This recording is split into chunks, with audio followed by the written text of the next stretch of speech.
আমরা সবাই জানতাম ওই বিয়ের জন্য মিরাজ মরবে।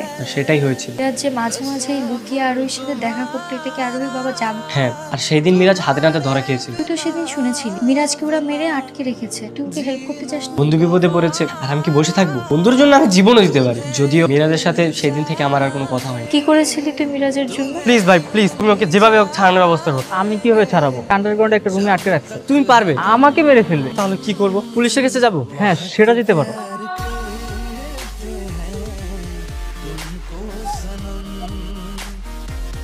কিরে এখনো ভালোবাসো?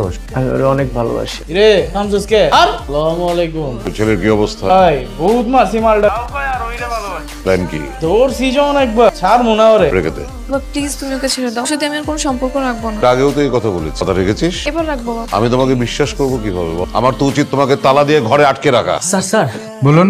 স্যার আমার বন্ধু বিপদে পড়ে, প্লিজ ওকে বাঁচান।